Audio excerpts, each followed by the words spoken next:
Hello बच्चों, good morning. आज भी रियल नंबर की ही क्लास चलेगी। अभी तक हमने 3 क्लासेस की जा चुकी हैं, एक में इंट्रो और उसके बाद में 2 एलसीएम एचसीएफ के question.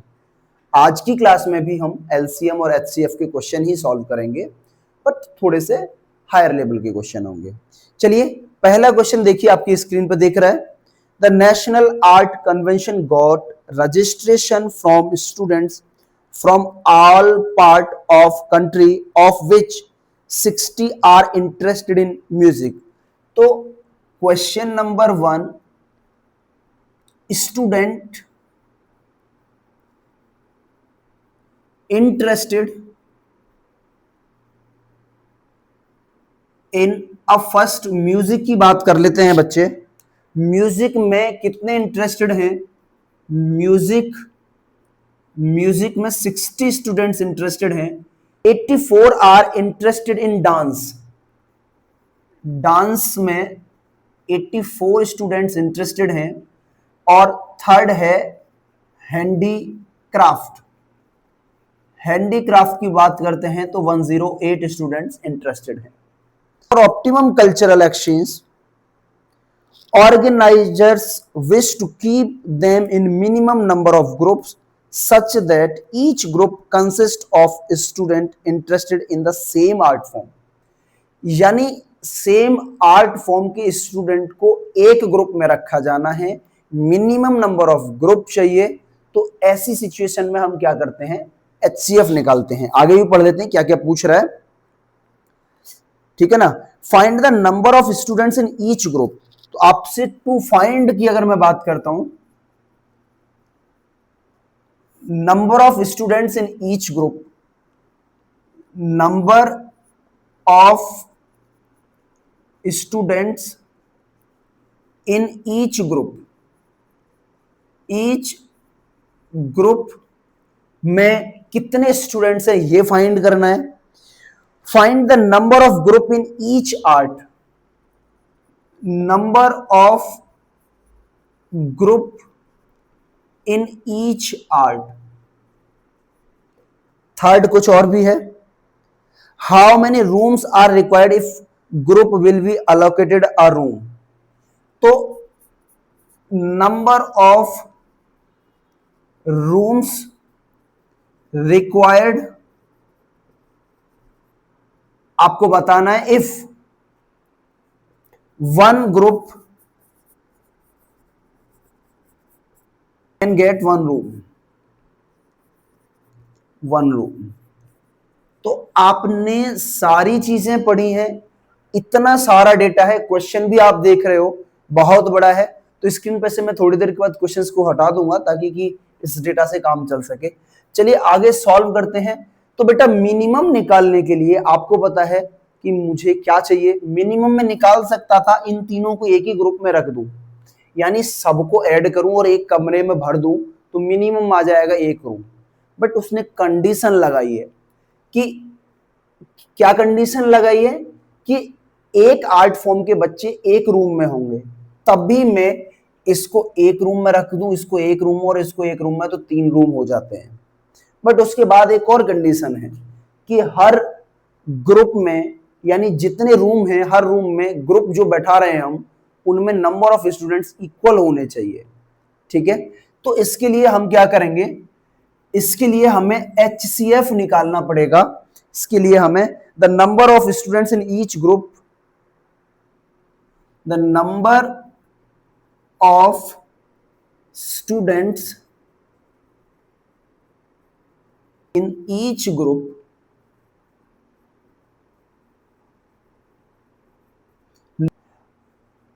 according to question condition, according to question।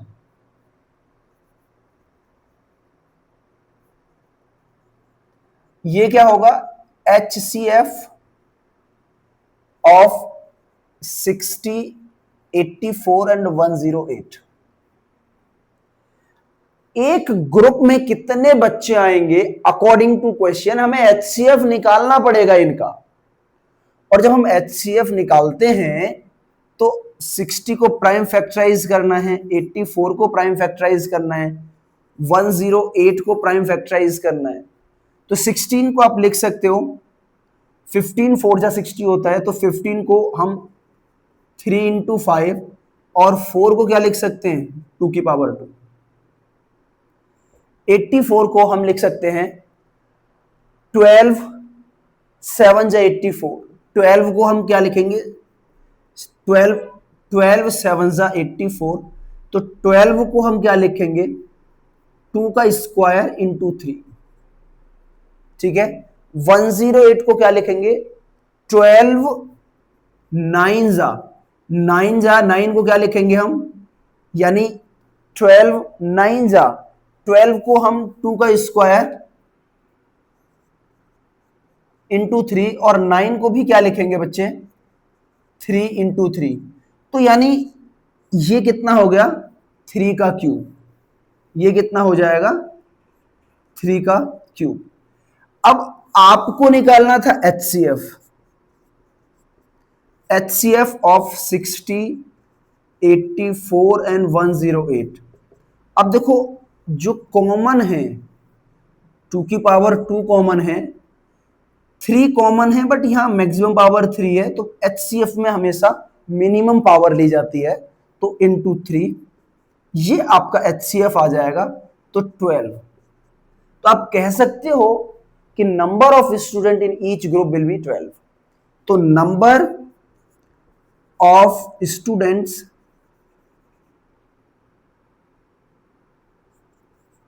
In each group, ये कितने होंगे 12। अब आपसे पूछ रहा है सेकंड क्वेश्चन, क्या पूछ रहा है number of groups in each art. तो देख लेते हैं नंबर ऑफ ग्रुप्स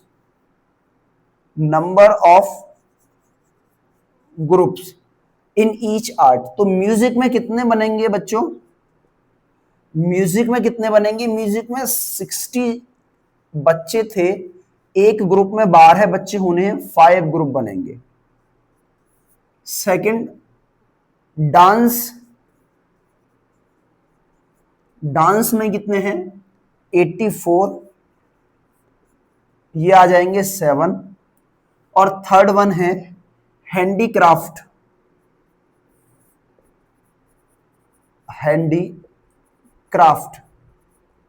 इसमें कितने आ जाएंगे 108 डिवाइड बाई 12 यानी 9 आ जाएंगे। और आपसे अगर ये पूछ लेता कि टोटल कितने आ जाएंगे, तो टोटल आप 5 7 और 9, तो इनको ऐड करेंगे तो ये 21 आ जाएंगे। क्वेश्चन थोड़ा सा बड़ा था, समझ में आ गया होगा, अगर नहीं आया है तो एक बार मैं आपको फिर से समझा देता हूं। स्टूडेंट जो म्यूजिक में थे वो 60 थे, डांस में 84 और हैंडीक्राफ्ट में 108। हमें इनको ग्रुप में डिवाइड करना है और ग्रुप मिनिमम होने चाहिए। मिनिमम होने का मतलब है कि हर ग्रुप में स्टूडेंट्स इक्वल होने चाहिए, ठीक है। और एक टाइप के स्टूडेंट एक ही ग्रुप में बैठेंगे, तो म्यूजिक के एक ही में बैठेंगे, डांस एक ही में बैठेंगे, हैंडीक्राफ्ट एक ही में बैठेंगे। तो यहाँ पे 3 चीजें पूछी थी, number of students in each group, जो हमारा HCF होता है जो बाहर निकल के आया है। फिर पूछा है number of rooms required if 1 group can gate 1 room. अच्छा, ये तो नंबर ऑफ रूम्स रिक्वायरमेंट कितनी हो जाएगी, जितने ग्रुप उतने रूम्स, तो नंबर ऑफ रूम्स 21 आ जाएंगे। म्यूजिक के लिए 5 ग्रुप बनेंगे, 5 रूम, डांस के लिए 7 ग्रुप बनेंगे, 7 रूम, हैंडीक्राफ्ट के लिए 9 रूम्स बनेंगे, 9 ग्रुप, टोटल मिला के 21 रूम्स बन जाएंगे। तो और ये तीनों के तीनों क्वेश्चन हमने देख लिए हैं, ग्रुप्स किसमें कितने हैं, ये तीनों में ग्रुप्स बन गए, टोटल नंबर ऑफ रूम्स ये आ जाएंगे, ठीक है। चलिए, तो यहां तक चीजें समझ में आ गई होंगी, मैं हटा देता हूं, फिर नेक्स्ट क्वेश्चन की तरफ बढ़ते हैं।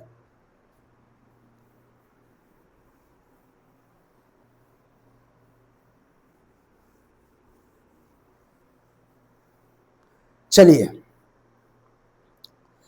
नेक्स्ट क्वेश्चन है the length breadth and height of a room are. Length question number 2 है, लेंथ ब्रेथ एंड हाइट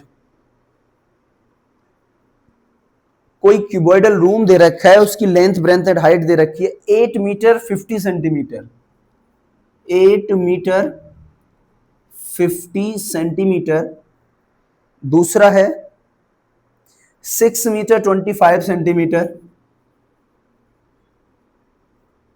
और थर्ड वन है 4 मीटर 75 सेंटीमीटर। अब यहां आपसे क्वेश्चन पूछ रहा है, find the length of longest rod that can measure the dimension of the room exactly. तो टू फाइंड में ये गिवन था, टू फाइंड में लेंथ फाइंड करनी है, length of rod that can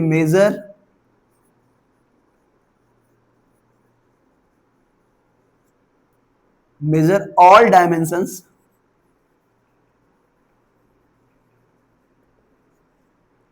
ठीक है ना। तो maximum length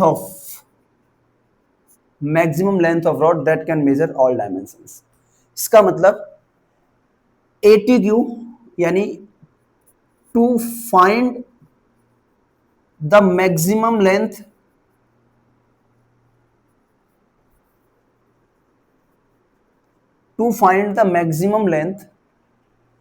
HCF is required। बहुत सारे बच्चों को ये कंफ्यूजन रहता है कि सर क्वेश्चन तो पता है कि या तो LCM का होगा या HCF का, बट कैसे आइडेंटिफाई करें कि HCF का होगा। वैसे तो ये धीरे धीरे प्रैक्टिस से ही चीजें समझ में आती हैं। दूसरा, थोड़ा सा आइडिया लगाइए कि जो रॉड होगी वो इन तीनों लेंथ को मेजर करेगी, यानी इससे तो छोटी होगी, और छोटी चीज मतलब क्या है, वो इतनी छोटी होगी जो इसको भी डिवाइड करेगी, इसको भी करेगी और इसको भी करेगी। इसका मतलब HCF होगा, इनका एक कॉमन फैक्टर होगा। LCM कब निकालते, जब इससे उस लेंथ को डिवाइड करते, इससे डिवाइड करते और इससे डिवाइड करते, तब हम LCM निकालते। ठीक है, तो HCF इज रिक्वायर्ड। तो HCF ऑफ, अब देखो इस लेंथ को सबसे पहले और आगे आइडेंटिफाई में यहीं लिख देता हूं। एक पॉइंट आपको बता रहा हूं जो आपको पता है कि 1 metre is equal to 100 centimetre. तो यहां 800 सेंटीमीटर प्लस 50 सेंटीमीटर, तो इसको बोलेंगे 850 सेंटीमीटर, इसको बोलेंगे 600 सेंटीमीटर, क्योंकि 6 मीटर को 600 centimetre plus 25 centimetre, 625 centimetre. 400 centimetre plus 75 centimetre, इसको हम क्या बोलेंगे 475 सेंटीमीटर। ठीक है बच्चे, इसके बाद नेक्स्ट पॉइंट की तरफ बढ़ लेते हैं। HCF ऑफ, पहले इनके प्राइम फैक्टर्स करते हैं। 850, 625 और 475, ये सारे सेंटीमीटर में हैं। जब इसके प्राइम फैक्टर करेंगे हम, तो देखो आप इसको क्या लिख सकते हो, 85 इंटू 10। 85 कितना होता है, 17 5 जा 85, 17 5 जा 85, 85 इंटू 10। 10 को क्या लिख सकते हो, 2 इंटू 5, एक 5 यहां आएगा, एक ये रहा, 5 के पावर हो गया 2। दिक्कत है, फैक्टराइज कर लीजिए। 625, ये 5 की पावर 4 होती है। 475 के आप फैक्टर कर लीजिए, क्योंकि इतना डायरेक्टली दिखाई नहीं दे रहा है। 475, जब लास्ट में कोई नंबर में 5 आ रहा है तो वो 5 से डिवाइड हो जाएगा, या 0 आ रहा है तब भी 5 से डिवाइड हो जाएगा। तो 5 से 5 9 जा 45, 2 5 5 जा 25, 5 से ये 19 टाइम्स। तो इसको आप लिख सकते हो 5 का स्क्वायर इंटू 19। तो HCF जब आप लोगे, ये सारे ही सेंटीमीटर में थे। HCF जब आप निकालते हो 850 सेंटीमीटर, 625 सेंटीमीटर, 475 सेंटीमीटर का, तो ये कितना आएगा बच्चों? जो कॉमन पार्ट है, देखो 5 की पावर को छोड़ के कुछ और कॉमन आ ही नहीं रहा है, तो 5 का स्क्वायर कॉमन आ जाएगा। मिनिमम पावर लेते हैं, स्क्वायर एरा 4 एरा, मिनिमम ले लिया, 5 स्क्वायर आ गया। HCF यानी 25 सेंटीमीटर भी कॉमन है, तो 25 सेंटीमीटर मैक्सिमम लेंथ होगी उस रॉड की जिससे हम इसको मेजर करेंगे। तो मैक्सिमम लेंथ ऑफ, लिख लीजिए answer, length of, maximum length of rod that can measure all dimensions, all given dimensions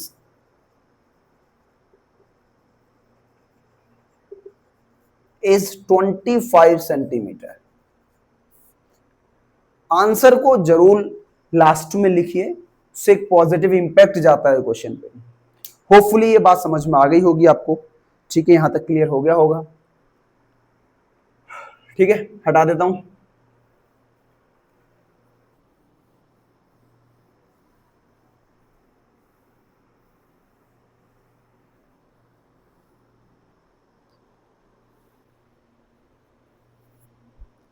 question number 3 देख लीजिए। In a seminar of the topic liberty and equality, the number of participants from Hindi, social science and English department are 60, 84 and 108। तो आपको Hindi, social और English students from Hindi, social and English कितने हैं? 60, 84 और 108। And after that find the minimum number of room required if each room the same number of participants are to be seated and all of them being in the same subject। Same he question है, ऐसा करा चुके हैं कि एक room में एक ही subject के बच्चे बैठाने, मिनिमम रूम चाहिए और जितने रूम हैं उनमें सभी में इक्वल स्टूडेंट्स बैठेंगे। तो according to the condition we have to find the HCF of this question। ठीक है ना? तो to find minimum number of rooms, to find minimum number of rooms HCF is required, है ना? 80 क्यों डाल देते हैं? According to question to find minimum number of room HCF is required। तो ले लीजिए HCF। 60 को फैक्टराइज करेंगे तो 15 4 जाना तो 3 इंटू 5। 84 को जब हम करते हैं तो 12 7 जा, 12 मतलब 2 स्क्वायर इंटू 3, ये 12 हो गया, 12 7 जा, 12 5 जा। और इंग्लिश के लिए 108 था तो 12 9 जा, 12 का मतलब है ये और 9 का मतलब है 2 की पावर 2 3 और हो जाए, 3 की पावर 2 और हो जाना, तो ये 3 हो जाएगी। अभी सेम ही क्वेश्चन था, मैं दोबारा इसको लेता नहीं, बट मुझे नहीं पता, क्वेश्चन डिफरेंट दिख रहा था। तो HCF कितना आ जाएगा? HCF of 60, 84 and 108। अब ये कितना आ जाएगा? ये देखो क्या कॉमन है, 2 स्क्वायर कॉमन है और 3 सभी में कॉमन है, तो 12 आ जाएगा। तो number of students in each group, number of students in each group कितने आ जाएंगे? 12। नंबर ऑफ रूम्स आपसे पूछ रहा है, एक बार मैं देख लेता हूं। नंबर ऑफ रूम्स आपसे पूछ रहा है, तो नंबर ऑफ रूम्स आपसे पूछ रहा है, तो एचसीएफ से आपने ग्रुप बना लिए। अब रूम्स निकालना है, तो 60 में 12 से डिवाइड करोगे तो 5 रूम ग्रुप्स आ जाएंगे हिंदी में, है ना। जितने ग्रुप उतने ही रूम बनेंगे, ये आ जाएंगे हिंदी में। फिर एसएसटी यानी सोशल में 84/12 7 आ जाएंगे, और इंग्लिश में 108/12 9 आ जाएंगे। तो टोटल नंबर ऑफ रूम्स कितने आ जाएंगे बच्चों? टोटल नंबर ऑफ रूम ये आ जाएंगे 5 + 7 + 9 21। अभी कराया था ऐसा क्वेश्चन, बस वो थोड़ा सा डिफरेंट था और लैंग्वेज थोड़ी सी ज्यादा बड़ी दे रखी थी, बाकी सेम ही था, आंसर वगैरह सब सेम ही आए थे, ठीक है ना। तो इस तरीके से इसको नोट कर लीजिए, आगे बढ़ते हैं।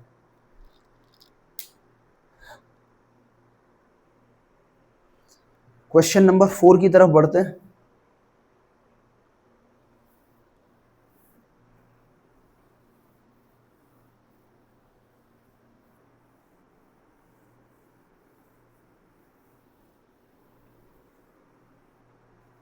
क्वेश्चन नंबर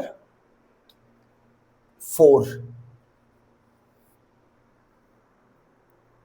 ये भी थोड़ा सेम ही है क्वेश्चन, बट लेंदी है सारे क्वेश्चंस, तो एक बार देखिए। There 3 sets of English, Hindi and sociology books dealing with cleanliness have to stack in such a way that all books are stored topic wise and height of each stack is the same। जब भी same height, same room, same group की बात करेगा, HCF required होगा। इसी वजह से मैं एक ही टाइप के क्वेश्चंस को एक साथ रखने की कोशिश करता हूं कि आपको चीजें समझ में आ पाए। तो इंग्लिश, हिंदी और सोशियोलॉजी, इंग्लिश, हिंदी और सोशियोलॉजी,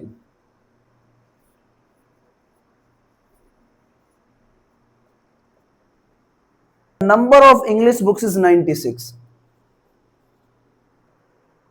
हिंदी बुक्स इज 240, और सोशियोलॉजी की जो बुक्स हैं वो 336 हैं। तो ये नंबर ऑफ बुक्स मैंने लिख दी हैं। आसान भाषा में आपको बात समझ में आ गई है। इक्वल स्टैक में लगाने हैं इनकी स्टैक्स, एक स्टैक में सेम ही बुक रखनी है, स्टैक की हाइट सेम होनी चाहिए, और इसमें लिखा हुआ है कि सारी बुक्स की जो थिकनेस है वो इक्वल है। According to question ATQ,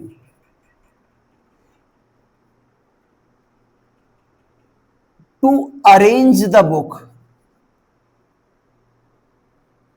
to arrange the book, HCF is required। ठीक है ना, स्टैक बनाने हैं, एक स्टैक में कितनी बुक आएंगी, फिर उसके अकॉर्डिंगली कितने स्टैक्स बनेंगे, सारी चीजें आ जाएंगी। तो number of books in each stack, number of books in each stack, ये क्या होगा? HCF of 96, 240 and 336। तो लिख लीजिए, प्राइम फैक्टराइजेशन आपको करना है ना, 336। अब 96 आपको बताया था कि 32 थ्रीजा होता है, और 32 का मतलब होता है 2 की पावर 5 इंटू 3। आपसे नहीं हो रहा है, मैं एक दो बार करा चुका हूं पहले, अगर ये नहीं हो रहा है तो आप करिए पहले, फिर मैच करिए आंसर को, पॉज करिए वीडियो को, सॉल्व करिए। इसके बाद में 240। अब 240 की जब हम बात करते हैं तो 24 टेंजा आता है, 24 क्या होता है, 8 थ्रीजा, 8 थ्रीजा 24, 8 मतलब 2 की पावर 3, 8 थ्रीजा 24 और इंटू 10, 10 मतलब, अब बहुत सारे बच्चे सोच रहे होंगे कि आप ये कैसे बोल रहे हो, 240 को बच्चे क्या लिखा जा सकता है, 24 इंटू 10, और फिर 24 के फैक्टर करें तो 2 की पावर 3 इंटू 8, सॉरी इंटू 3, और इसके फैक्टर करें तो 2 इंटू 5। तो ये रफ वर्क था, ठीक है। जहां प्रॉपर फैक्टर की रिक्वायरमेंट दिखाई दे रही है, मैं कर रहा हूं, तो इसको आप क्या लिख सकते हो बेटा, ये 2 यहां से हट जाएगा और ये पावर 3 की बजाय 4 हो जाएगी, और इसको हम 5 को यहां लगा लेंगे। 336 के फैक्टर आप कर लीजिए, ये डायरेक्टली दिखाई नहीं दे रहा। 336 ये 2 से तो डिवाइड हो ही जाएगा क्योंकि इवन नंबर है, तो लेकिन 3 से भी हो रहा है, तो पहले 3 से कर लीजिए। फिर अब ये देखो, 2 और 1 3 और 1 4, अगर डिजिट का सम 3 से डिविजिबल है तभी नंबर 3 से डिविजिबल होगा, ये नंबर यहां 3 से डिविजिबल नहीं होगा, तो कोई बात नहीं, 2 से हो जाएगा, 2 से कर लीजिए क्योंकि इवन नंबर है, इवन नंबर है तो 2 5 जा 10 और 2 6 जा, फिर 2 से करिए 28, फिर 2 से करिए 14, फिर 2 से करिए 7 और 7 1 जा 7। तो आप इसको लिख सकते हो 1 2 3 4, 2 की पावर 4 इंटू 3 इंटू 7। तो HCF आप निकालेंगे 96 240 336, और ये आ जाएगा, यहां देखो मिनिमम पावर है 2 की 4, सभी में कॉमन है, 3 सभी में आ रहा है, बाकी कुछ नहीं आ रहा है, तो आ जाएगा 48। तो number of books in each stacks will be 48। तो आप लिखेंगे number of books in each stack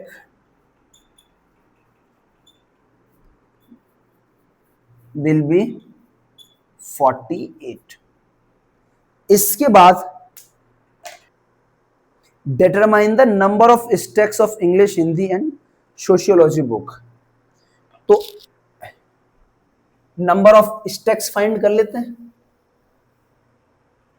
number of stacks, number of stacks आपसे पूछ रहे हैं, तो इंग्लिश की कितनी बुक आएंगी बच्चे, सबसे पहले है इंग्लिश, इंग्लिश में 96 बुक हैं, और एक बुक में, एक स्टैक में 12 बुक्स आएंगी, 48 बुक्स आएंगी, तो कितने स्टैक्स आएंगी, 2 स्टैक्स आएंगे। हिंदी 240 अपॉन 48, तो देखो वैसे तो ये 5 टाइम्स जा रहा है, लेकिन आप ऐसे भी कर सकते हैं कि 24 से 2 टाइम्स और 2 से 10 5 टाइम्स, तो 5 स्टैक्स आ जाएंगे। सोशियोलॉजी के स्टैक्स अगर हमें चेक करने हैं,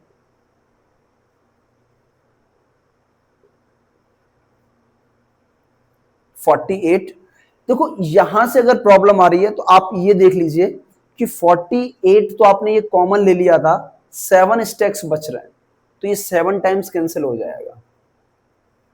अब बहुत सारे बच्चे क्या करते हैं, जो पहले इसको फिर डिवाइड करेंगे, भाई आप देखो 48 कहां मिल रहा था, तो ये 48 में 2 की पावर 4 लिया जा रहा था, लेकिन 2 की पावर 5 बच रहा है, तो एक 2 की पावर बच गया। यहां देखोगे कि ये कंप्लीटली चला गया है, तो ये बच गया। यहां देख रहे हो ये कंप्लीटली मैंने कॉमन ले लिया है 48 में, ये यहां दिख रहा है, तो 7 बच गया।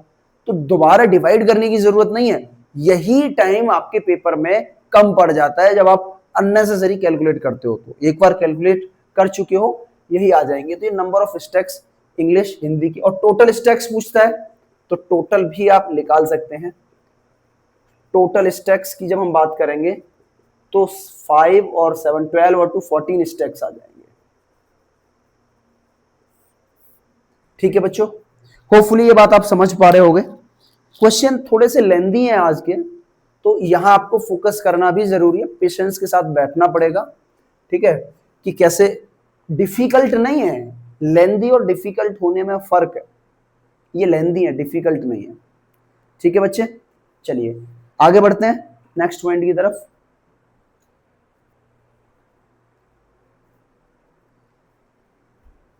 ये मैं हटा देता हूं।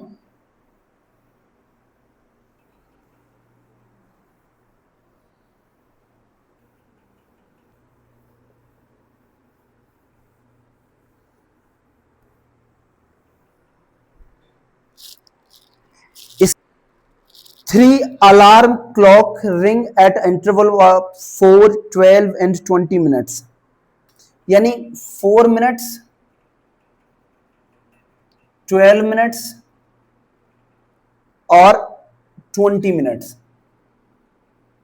के इंटरवल पर ये बज रही हैं। 4, 12 और 20 मिनट्स के इंटरवल पे ये बज रही हैं।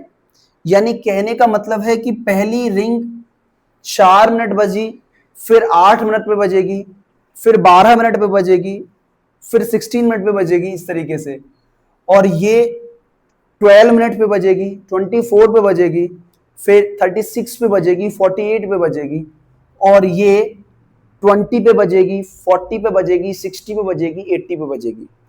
तो इसके बाद में अब बोल रहा है if they start ringing together after how much time will they next ring together, कितनी देर के बाद में ये एक साथ बजेंगी। ठीक है ना, तो गिवन है, ये डेटा गिवन है कि जो रिंग है वो इतने टाइम के बाद में बज रही है। टू फाइंड क्या करना है, after after how much time, after how much time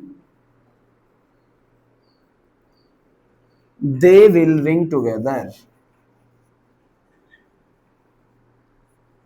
will ring together,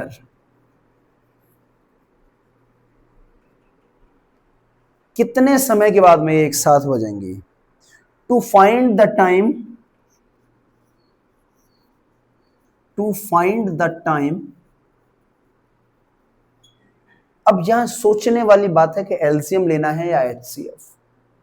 आप सोचिए कि 4 मिनट, 12 मिनट और 20 मिनट के इंटरवल पे ये बज रही है, तो एक साथ एक बार बजने के बाद ये दोबारा क्या इससे कम टाइम पे बजेंगी, क्या 4 से कम टाइम पे बज पाएंगी? नहीं।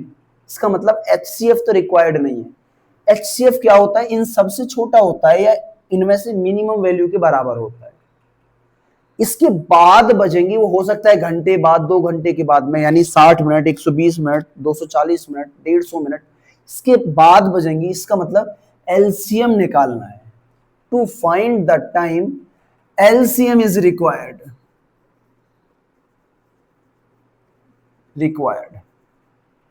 तो देखो 4 मिनट, 12 मिनट और 20 मिनट, इनके प्राइम फैक्टर्स करने हैं। 4 मिनट का मतलब क्या है बच्चे, 2 का स्क्वायर। 12 मिनट है 4 3 जा 12, 20 मिनट है 4 5 जा 12, सॉरी 4 5 जा 20। देखो 2 की पावर सभी में कॉमन है, तो 2 स्क्वायर ये ले लेंगे, एचसीएफ में यही कर रहे थे, है ना। एलसीएम 4, 12 एंड 20 मिनट्स का ले रहे हैं हम, सबके साथ में मिनट्स लगी हुई हैं, ठीक है ना। यहां मैंने कॉमन निकाल दिया है, मिनट बाहर। देखो 3 मेरा बचा हुआ है, तो 3 एज इट इज रहेगा और 5 भी लेना है। एलसीएम में कुछ भी नहीं छोड़ते, और जो चीज कॉमन है तो उसको एक ही बार लिखते हैं, और उसमें भी अगर कुछ पावर मैक्सिमम या मिनिमम का सीन है तो मैक्सिमम पावर लेते हैं, ठीक है। यहाँ तो पावर सेम ही थी, यहाँ इनकी तो कोई दिक्कत नहीं। तो इसके बाद में मिनट हर एक में आ रहा है तो एक ही बार लिया जाएगा। 4 3 12, 5 60 मिनट, ठीक है ना। तो after 60 minute, after 60 minute they will ring together,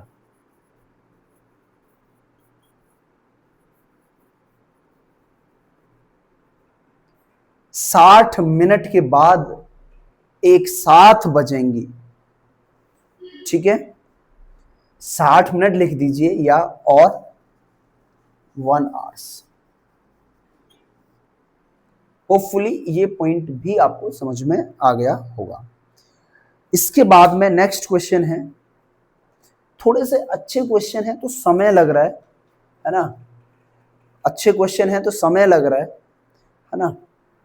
बाकी तो बड़े क्वेश्चन है, क्वेश्चन पढ़ने में समय ज्यादा लग रहा है, तो आप मेरे साथ साथ पढ़ते चलिए, है ना। नेक्स्ट क्वेश्चन है, ये हटा देता हूं बच्चों।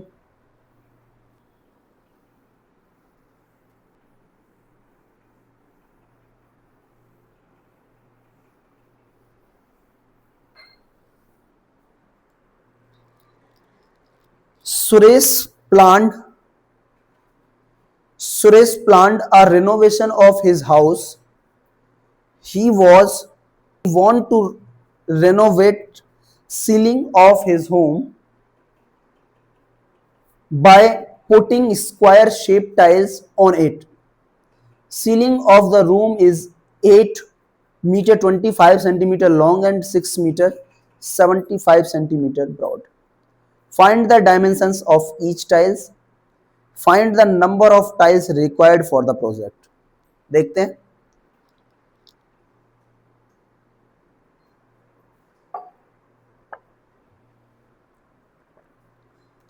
देखो टाइल्स जो छत है उनकी, सीलिंग का जो डायमेंशंस दे रखे हैं,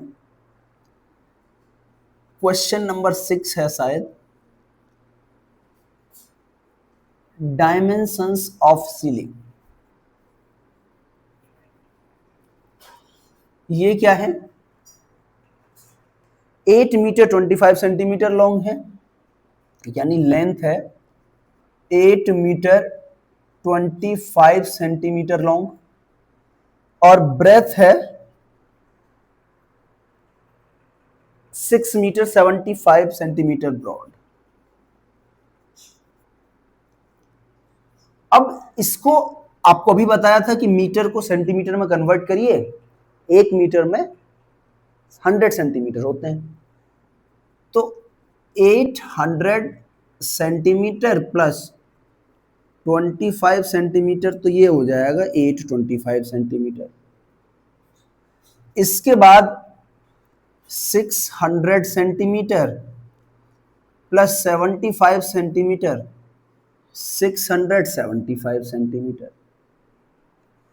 तो अगर मुझे डायमेंशंस निकालनी, ये डायमेंशंस गिवन है, अब इसमें मुझे एक ऐसी टाइल फिट करनी है जो स्क्वायर शेप की है, ठीक है ना, और टाइल टूटनी भी नहीं चाहिए। इसका मतलब मुझे एचसीएफ की रिक्वायरमेंट रहेगी। आसान भाषा में आप इसे समझने की कोशिश करिए कि ये एक मेजरमेंट आपको बता रहा है कि इस डायमेंशन को एक ऐसी लेंथ और ब्रेथ से मेजर करिए जो इक्वली इसे मेजर कर पाए। थोड़ा सा क्वेश्चन को सोचने की कोशिश करिए।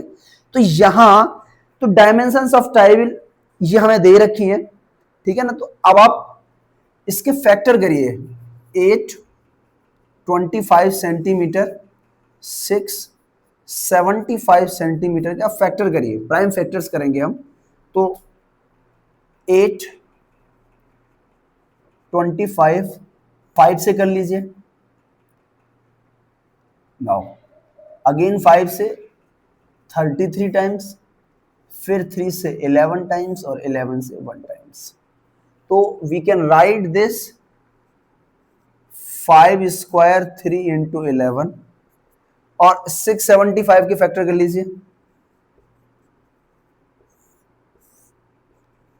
13 5 या 65, फिर 5 से 27 टाइम्स और 27 को आप क्या लिख सकते हो, 3 का क्यूब। तो ये क्योंकि फैक्टर्स आपके रफ में वर्क यूज होता है, तो आप इसको शो करें ना करें डजेंट मैटर, तो मैंने समय बचाने के लिए डायरेक्ट लिख दिया है 3 का क्यूब। अब बोलोगे कि सर इतनी देर में कर ही देते जितना बोला है, तो बात तो आपकी सही है, पर ये समझाना भी जरूरी है कि आप इस तरीके से लिख सकते हो, ठीक है। तो 5 का स्क्वायर और 3 का क्यूब। अब आप HCF निकालोगे तो HCF ऑफ 825 और 675 कितना आ जाएगा, 5 का स्क्वायर और 3 और आ जाएगा, यानी 75 सेंटीमीटर। उसकी डायमेंशंस आपको 75 सेंटीमीटर मिलेंगी, किसकी, जो टाइल्स है। समझना पड़ेगा क्वेश्चन क्या कहना चाह रहा है, ठीक है ना इसमें। तो अब आप एक बात बताइए, उसकी मैं यहां एक डायग्राम टाइप का बना रहा हूं,